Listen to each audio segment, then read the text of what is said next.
पुरानी 25 साल पुरानी बातें मत दिलाओ। तुम्हारे यहाँ में एक वैसी मामले में उलझे हुए हैं, एक ना करता गुनाह की सजा मैं पा रहा हूँ। हर 10-15 दिन के बाद मैं आपकी कोर्ट कचहरियों के चक्कर लगा रहा हूँ। मुझे उसी रंजिश की सजा मिली है, वरना तुम चाहते तो 2 दिन के अंदर ये मामले हल कर सकते थे।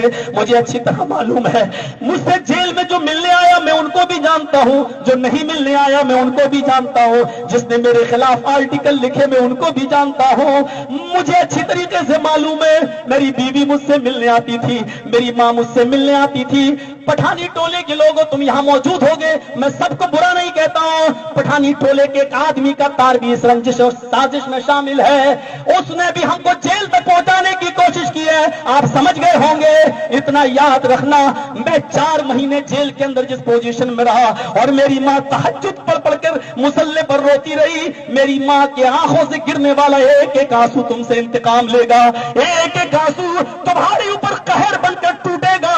मेरी माँ की जो है तहज्जुद में पढ़ी जाने वाली दुआएं इंशाअल्लाह रंग जरूर लाएंगी। इतना याद रखना, मुझे मेरे बीवी और बच्चों से दूर करने वालों तुम कभी खुश नहीं रहोगे। मैं तुम्हें बद्दुआ नहीं दे रहा हूं, मैं सिर्फ इतना कहना चाहता हूं, जो दुनिया में दूसरों के लिए कुआं खोदता है उसके लिए भी हजारों कुएं खुदे हुए होते हैं। आज तुमने एक झूठे केस के अंदर मुझे फंसाया, जबकि तुम्हें अच्छी तरीके से मालूम है कि जिस इलाके की वो लड़की है दूसरा मौलवी उसको लेके जा रहा है। यही टाटा सोमो पर वो बुक होती है और यहाँ के 4 पिलर पर बैठ कर दूसरे मौलवी के साथ इटावा जाती है। 4 दिन वो इटावा में दूसरे मौलवी के साथ रहती है, 4 दिन तक वहां रहती है और एक बार नहीं 4 बार वो लड़की इटावा के अंदर जाती है और उसी मौलवी के घर रुकती है। मेरे भाइयों, इतना याद रखना, इतनी सफाई मुझे जरूर कहना थी। मैं आपको अपना कल्चर बता देना चाहता हूँ और ये तहजीब बता देना चाहता हूँ कि मामला दूसरों के साथ हो, लेकिन किस तरीके से मुझे उलझाया गया है, इंशाअल्लाह उसकी अदालत में देर जरूर है लेकिन अंधेर नहीं।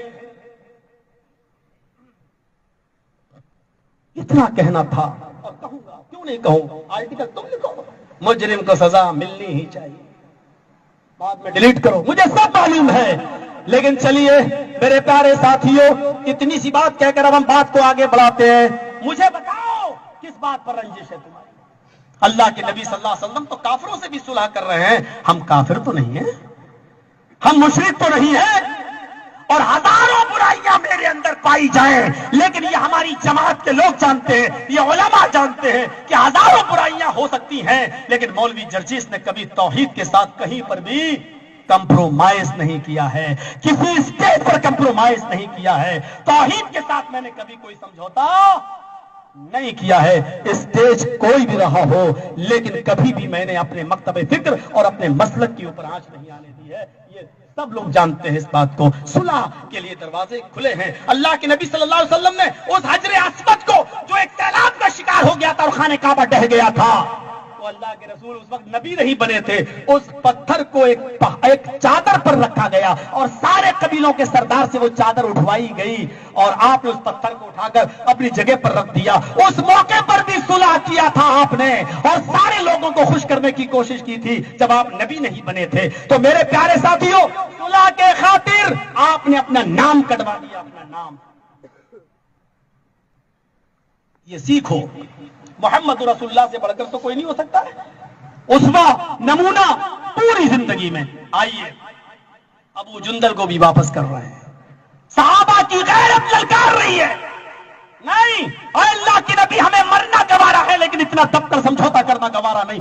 लेकिन नबी ने कहा नहीं, सब ठीक हो जाएगा, मुझे समझौता करना है। समझौता कर लिया गया, चले गए सब। अब देख लीजिए उस सुलह का असर क्या हुआ।